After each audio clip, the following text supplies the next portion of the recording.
心化作絮，沾染几缕相思。谁在临摹你的笔迹？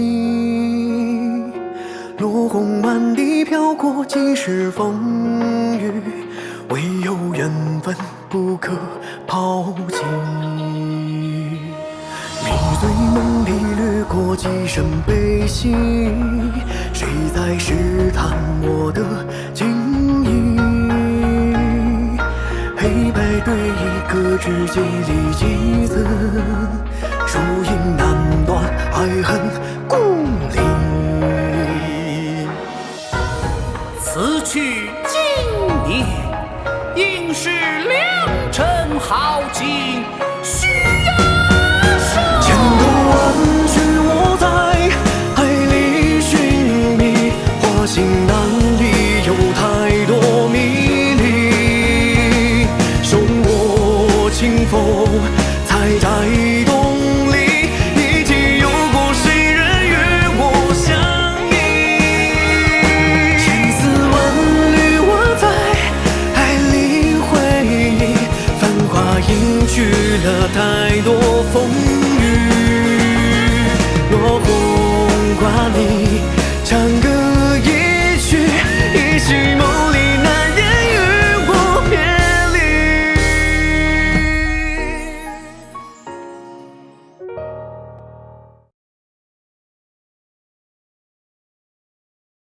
加曼小姐亲自相约，受宠若惊。你看，我说过，我们一定会成为好朋友的。好朋友，佐藤会长，你有什么话就直说，不用拐弯抹角的。你是怎么知道乔江的？就像你们中国人常说的，缘分而已。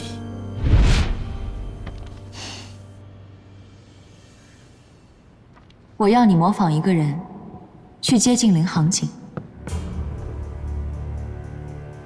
林航景，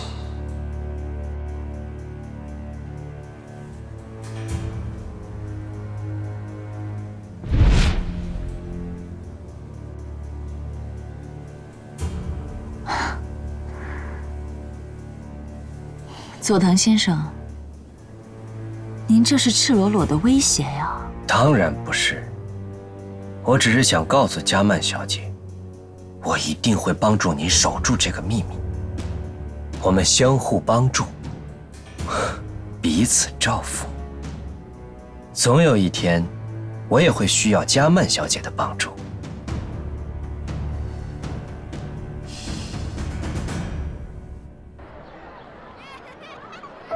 谢谢。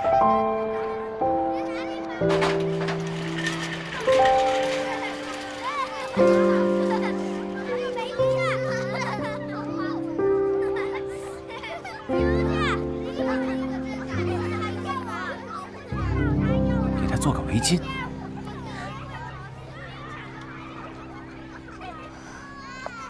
你做的挺好的。子正，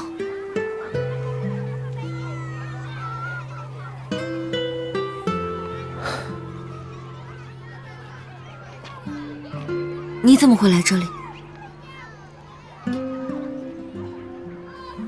你就这么不想看见我？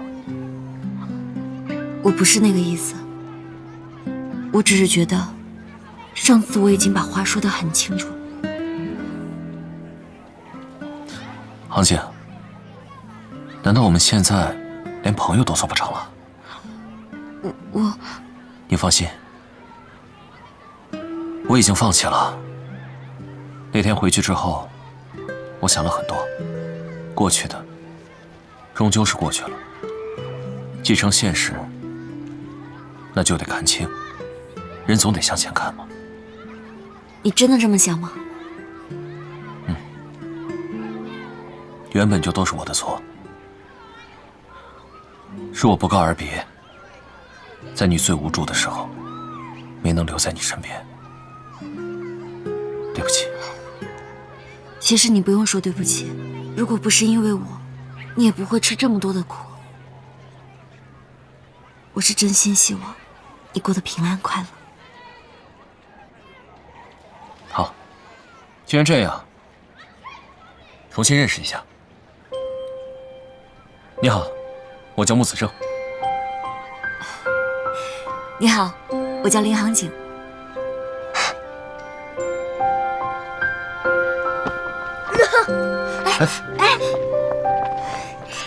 小勇，怎么样？有没有事啊？阿牛，怎么回事啊？你怎么骗人家呢？我让他陪我玩，他一直不理我，他就像个木头人。那你也不能动手啊！快道歉。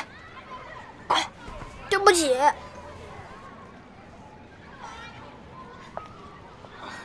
小勇，我们和子珍哥哥一起做布娃娃好吗？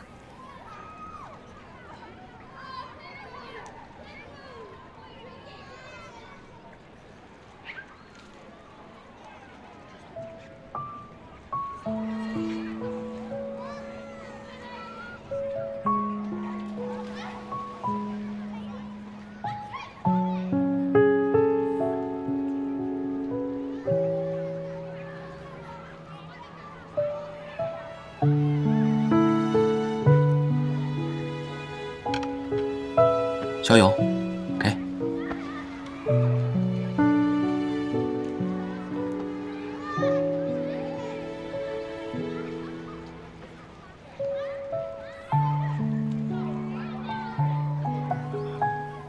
小双，妈妈笑起来的样子应该很好看吧？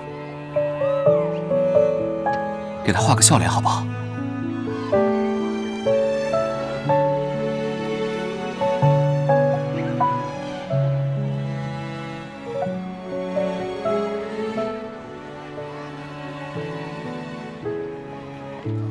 来，我教你画，像这样描上去。哎，对，是不是很好？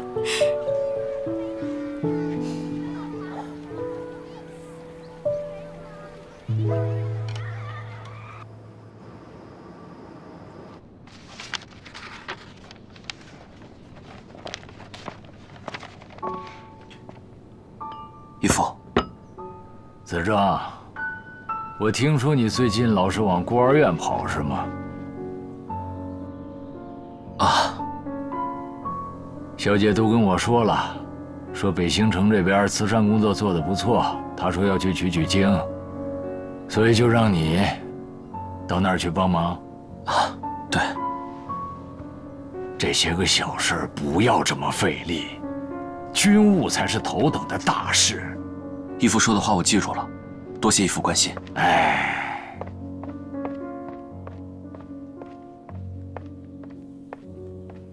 督军，上面出了些问题。什么事儿？咱们想调走老虎团的事儿传到了大总统那儿，他的亲信军事部何部长已经派出一名特使来北信了。这个大总统几次都想拉拢我，可是我一直没有表态。啊，我想他肯定是怀恨在心了。至于这个何部长，什么玩意儿嘛，就是个马屁精，他就想找机会拉拢影军，逼我下野，他好邀功。局势不稳，这些蝇营狗苟的小人趁机作乱，不足为奇。只是眼下这个档口，萧北辰对咱们心存芥蒂，很容易动摇啊。您是不是该敲打他一下？萧北辰，至于他的忠诚度，我倒是觉着可以借这个特使做一个很好的试金石。您的意思是让他们见面？呵呵，你再想想。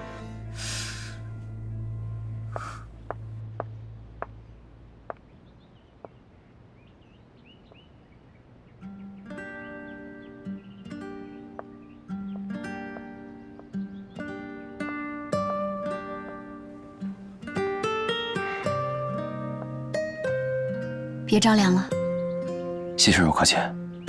和父亲聊完事了。孤儿院的事，多谢你替我在义父面前解围。可是你这样做又有什么意义呢？只会让你越陷越深。如果我不这样做，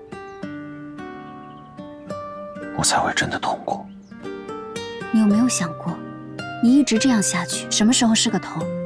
我相信，只要我一直坚持下去，杭景一定能看到我的努力。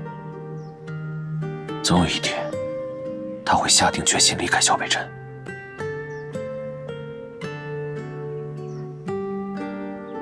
有时候我在想，这每个人的上辈子，应该都有一个债主，所以这辈子有还不完的债。也许吧。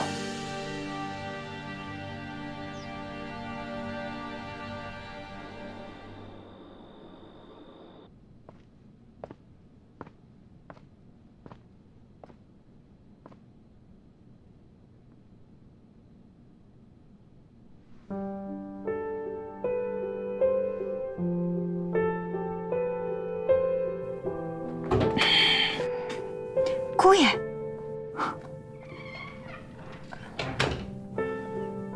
姑爷，你又来看小姐了？她睡了吗？嗯。啊，休息吧。哎，姑爷，其实我们家小姐就是嘴硬心软，她听说你老虎团的事情，担心了好几个晚上都睡不着呢。哎，姑爷。我们家小姐明天要去拍卖行为北新孤儿院筹善款，有义卖活动。姑爷，可得把握机会哦，加油！知道了，去休息吧。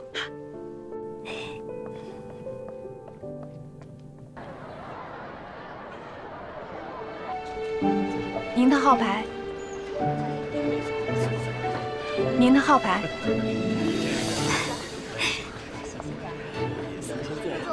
来，都坐好啊，别乱跑啊！杭景，程玉，你怎么也来了？陪你一起啊，来的人可真多。你怎么知道我会来这儿？这还用猜啊？坐吧。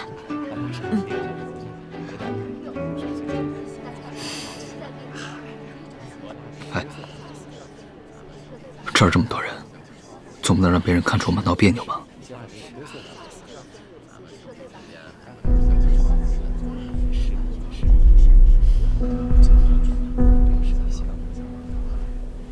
萧副司令，穆先生，这刚回北新，就为慈善做了这么多贡献，有心了。有意义的事情不分早晚。再说了，我对孤儿院的孩子们也抱有感情，尽一份心也是应该的。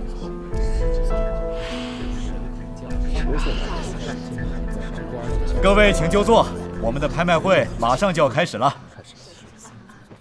好，女士们、先生们，欢迎各位在百忙之中来参加我们这次的拍卖会。本次拍卖会所有的拍品都是由社会各界爱心人士为支持本次慈善拍卖所捐赠的珍品。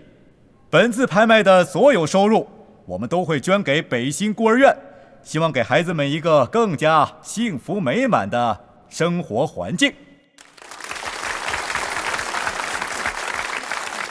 好，首先让我们来看一下第一件拍品。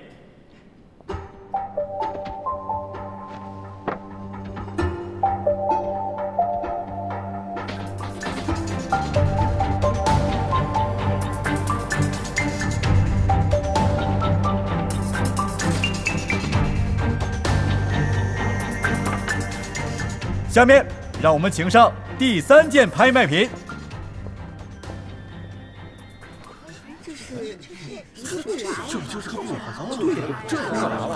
这是北新孤儿院的小朋友们亲手制作的布娃娃，虽然价值不高，但是拍品有价，爱心无价。起拍价1块，各位请慷慨解囊。我出5块，5块，我出10块，10块，20， 50，萧三少出价50，这么高的价，来，还有没有更高的出价？三少出价50元，100，好，100，这位先生出价100元，150一次，150 2次，150 3次，成交。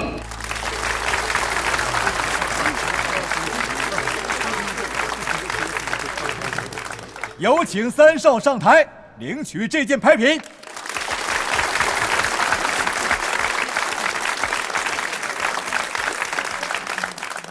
好，下面也有请我们的捐赠者穆子正先生上台为大家说几句。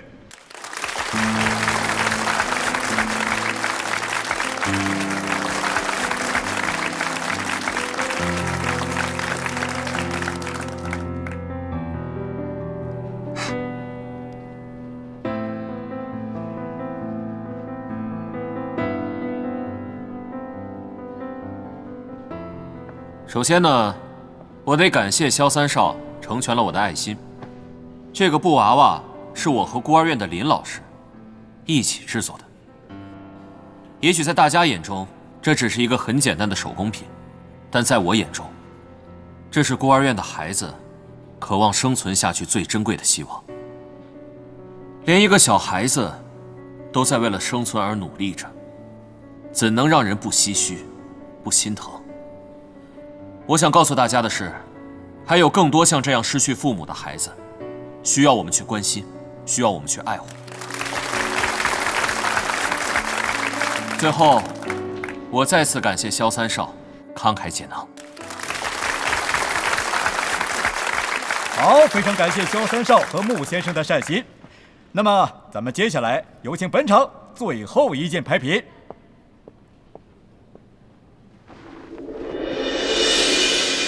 现在我们要拍的最后一件牌品，捐赠人正是萧三少。这样的勋章属于个人的珍藏，究竟为什么会拿到这里来拍卖呢？那么就请萧三少为我们讲几句。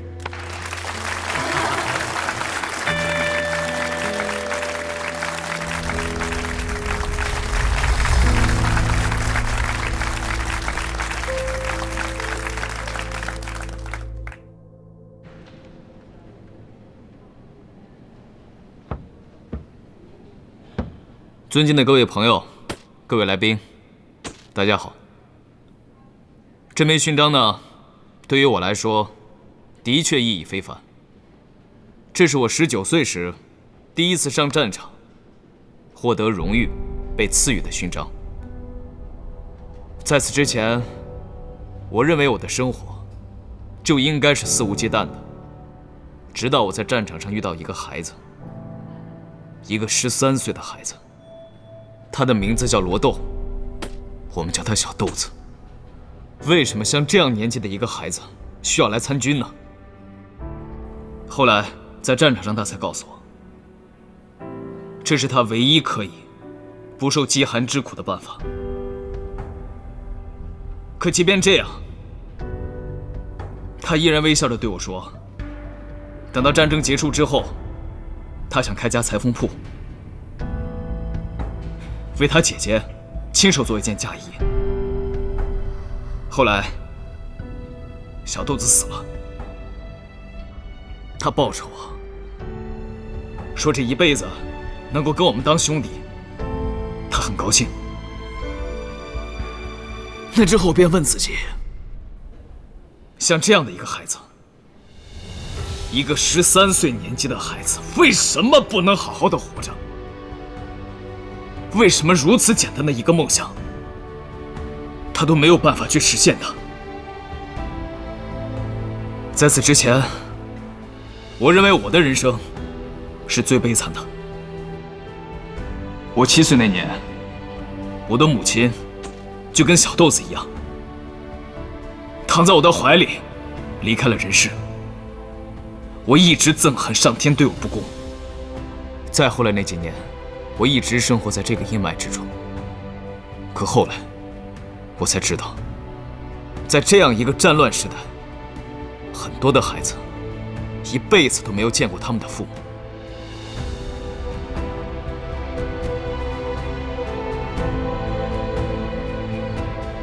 今天，我在这里将这枚勋章进行拍卖，是我对世间和平的祈愿。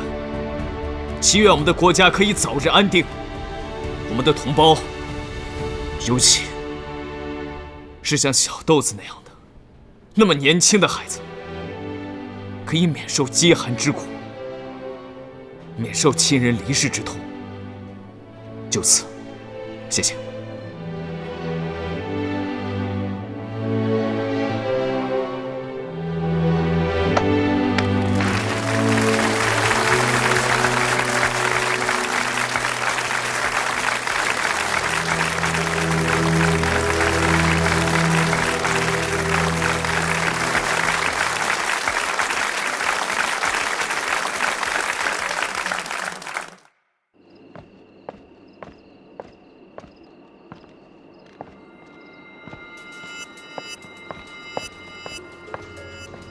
周副官，雅克夫已经审完了。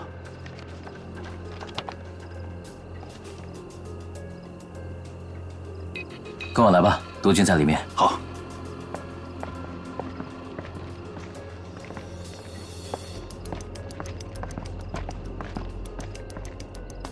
报告。进来。督军，您看。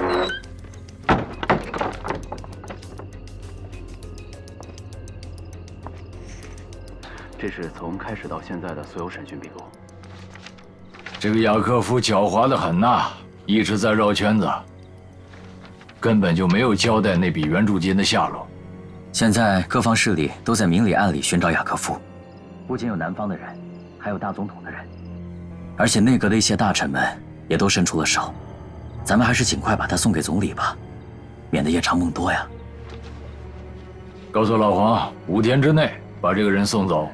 可是督军，快到鱼灯节了，这时间怕是拖不了这么久。那就在鱼灯节之前把事情办好。是。总理夏野一直在筹划复出，如果能抓到雅克夫，无疑会给他的复出增加一些筹码。但这件事情必须要谨慎，不可有差错。啊，明白。是。谁？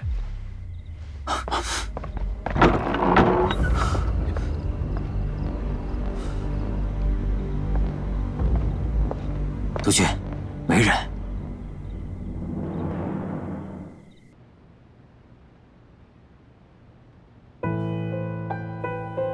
今天将这枚勋章进行拍卖，是我对世间和平的祈愿。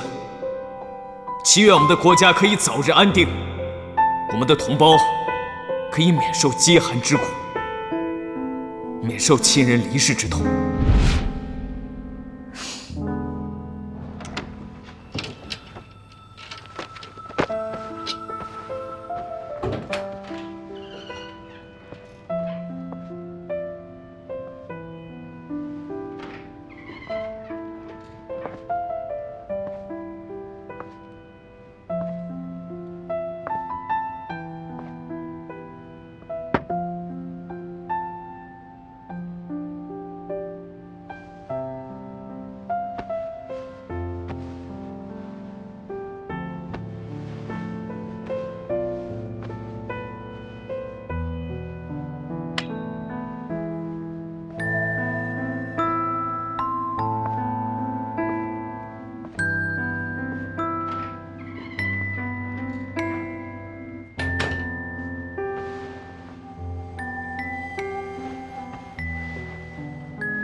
快点儿，来，全速！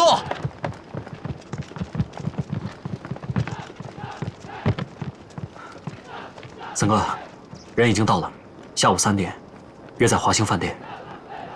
走吧。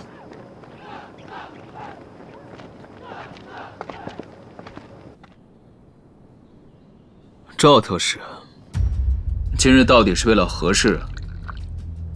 还自己亲自来一趟？ 事关重大，我就不绕圈子了。萧副司令应该很清楚，何部长此次是得到大总统的授意。金城想要调动你的老虎团，以及3方军事掣肘你的事儿，大总统已经知道了。你是个明白人，这2年金城明里暗里一直想要帮助总理复出，大总统早就对他心怀不满了。那赵特使今日前来，具体是为了什么呢？取而代之。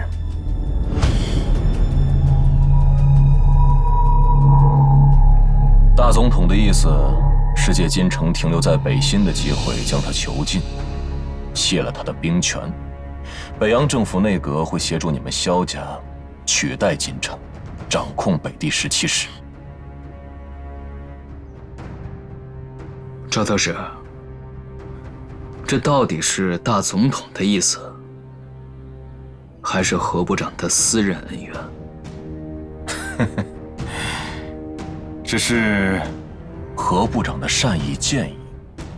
当然，你也知道大总统十分器重何部长，他的建议其实就是大总统的心思，只不过碍于一些面子原因，不方便直接传令罢了。何部长急总统所急，这才安排赵某人前来同你商量。有劳何部长操心了。金城想要控制你，你呢又不甘心交出兵权，你们俩迟早会闹翻的。与其这样，萧三少，何不在大总统的支持下抢占先机呢？来，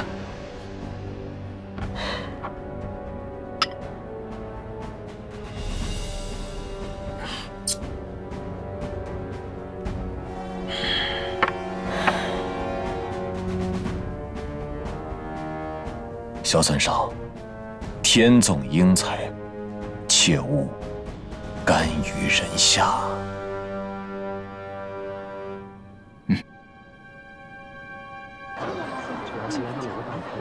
先生走好，看来是你请的啊。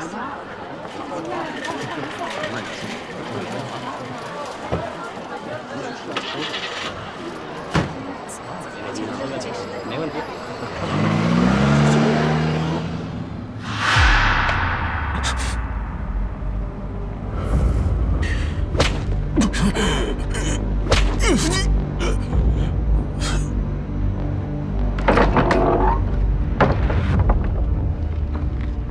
督军，督军，这是从他行李里面搜出来的。他就是何部长派出的军事部特使。此行的目的，是为了游说萧北辰。赵天龙，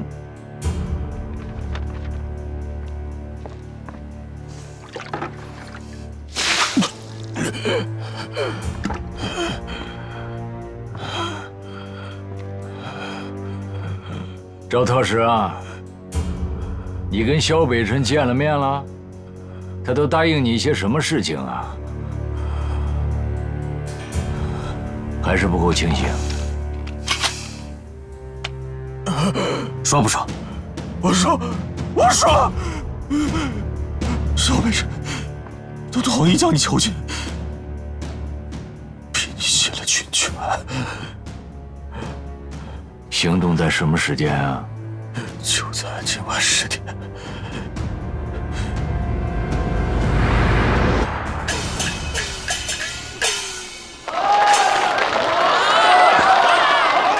三哥，你倒是说句话呀！你怎么给人特使回复的？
督军，等下去。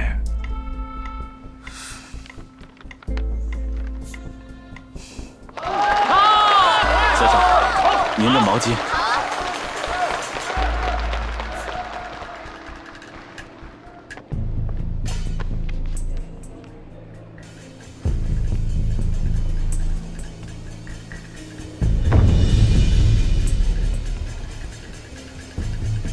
三哥，难道是因为你没给答复，所以他们提前动手了？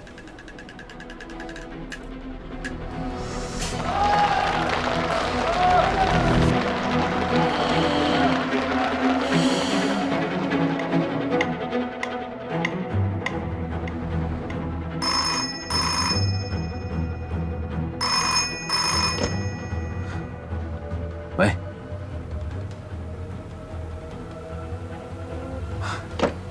督军，小北辰出发了。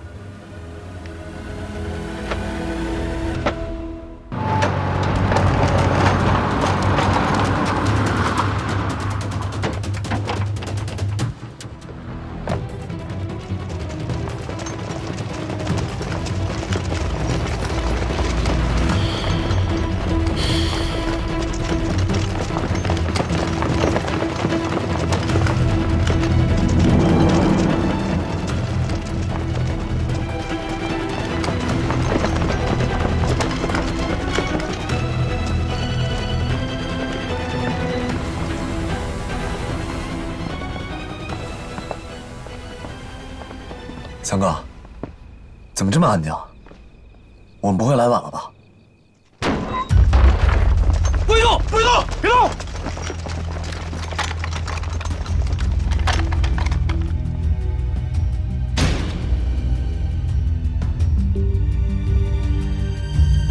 怎么回事啊？这么晚了，北辰啊，你兴师动众的，意欲何为啊？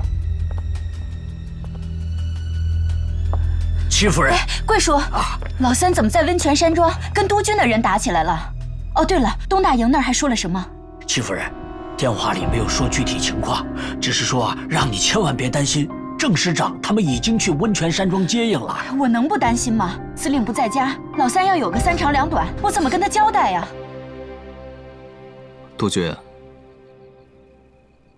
您这是？我在问你。你带这么多人荷枪实弹，把我下榻的公馆围得水泄不通，你想干什么？我接到消息，今晚有人要劫持您，我是来保护你的。保护我？你的消息从哪儿来的？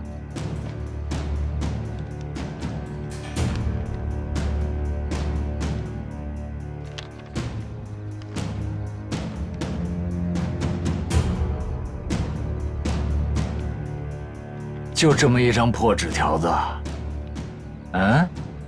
你当我是3岁的孩子呢？我这也有证据。周副官，把那个赵特使带上来。在赵特使。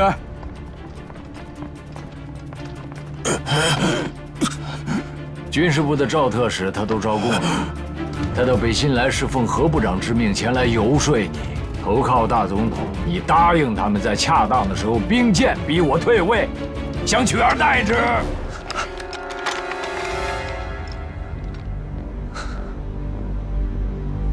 枪都放下！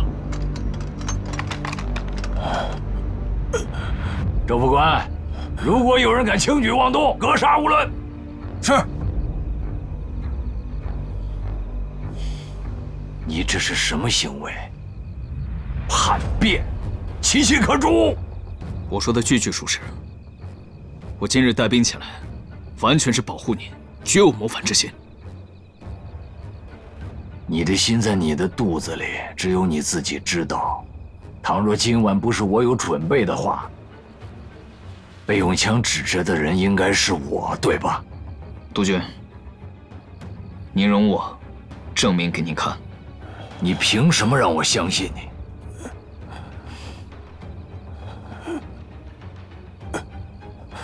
就凭他是个假特使。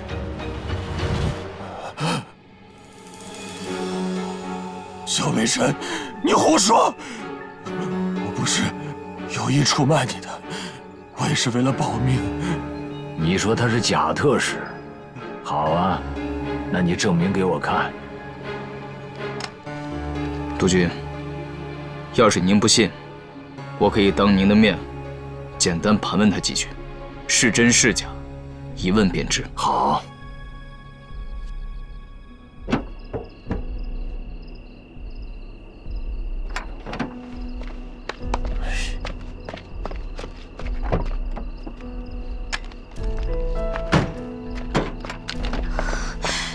老黄，怎么回事啊？我检查一下啊。好。三少奶奶，车坏了，走不了了。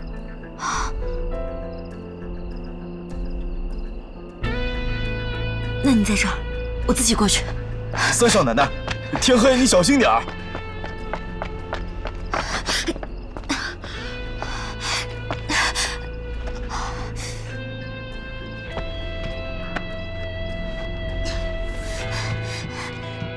你说你是军事部特使，军事部最高长官是谁？何云来，何长官。何长官，何时进的军事部？2年前，上一是梁文生，何长官是他的得意门生，专管兵员。后来经过梁长官的推荐，接任军事部部长。何长官之前是在法国留学的吧？他的法语说的怎么样？何长官是美国留学生，我从未听过他说法语。你还有什么想问的？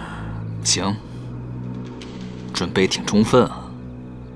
那我问你，军事部特使专车的车牌号是多少？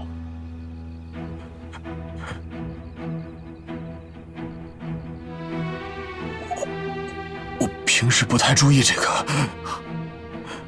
身为军事部特使，每天进出军事部的车，你没在意？好，军事部内线电话前3位是多少？身为军事部特使，电话天天得使。怎么，赵特使连这个都忘了？谁派你来的？周副官。说，你是一个伪特使，真的在哪儿？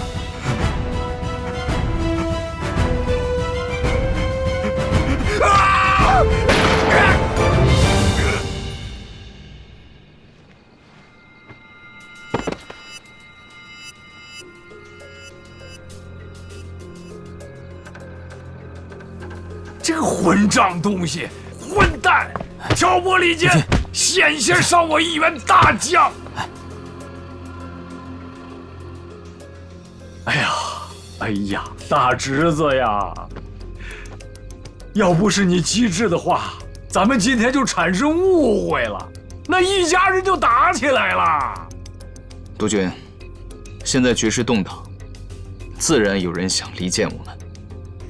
可我们萧家对你永远无二心。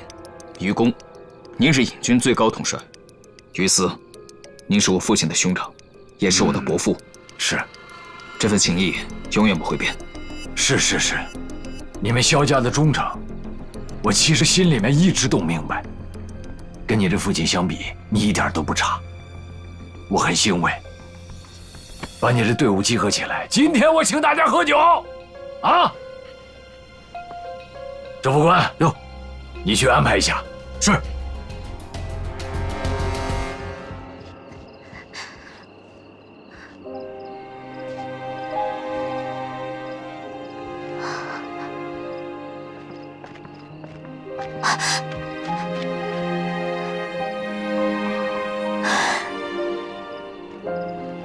郑伯伯，今日之事，北辰还得感谢您大老远赶过来。嗨，一家人不说两家话。走了。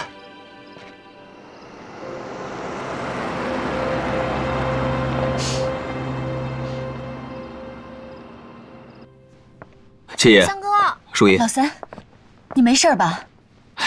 回事？让我看看，你把我们吓死了。这不好端端回来了吗？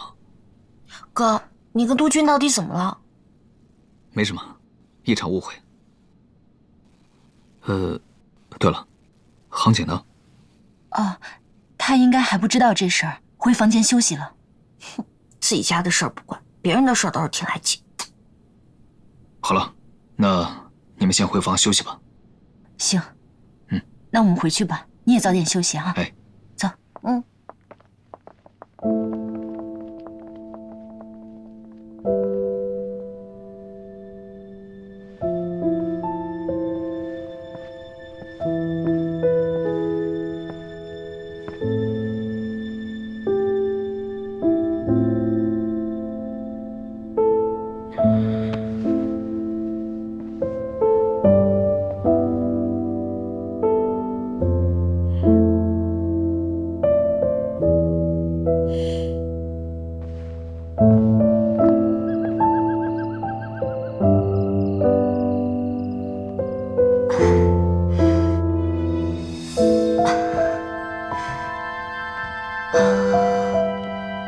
小姐，你刚才去哪儿了？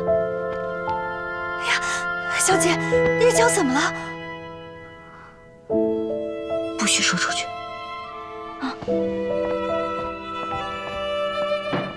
来，小心。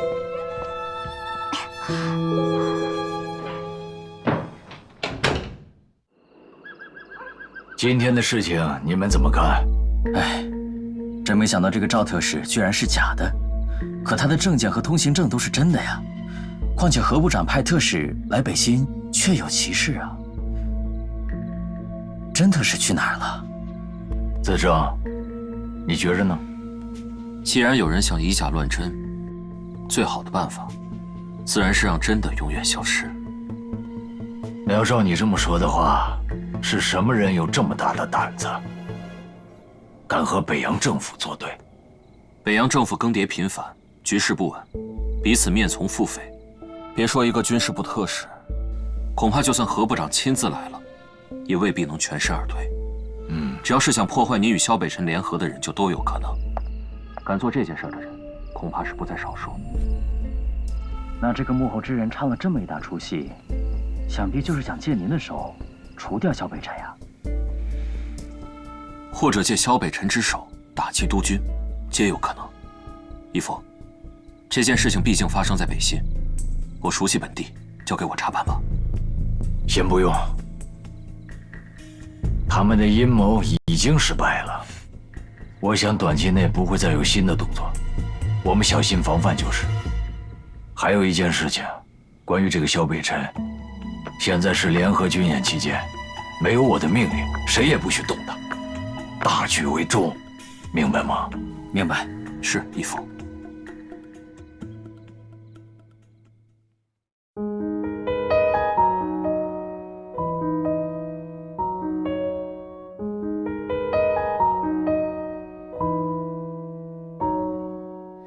谁在盼望着春风抚摸？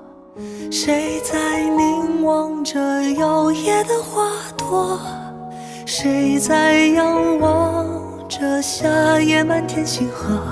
谁记得一颗流星转瞬而过？谁害怕心痛，否认心痛？任孤独涂抹彼此的保护色，谁会甘愿蹉跎这样擦肩而过？也要做一颗流星给你温热。我在天空画出你侧影的轮廓，让我在明亮一次照耀星河，至少一次飞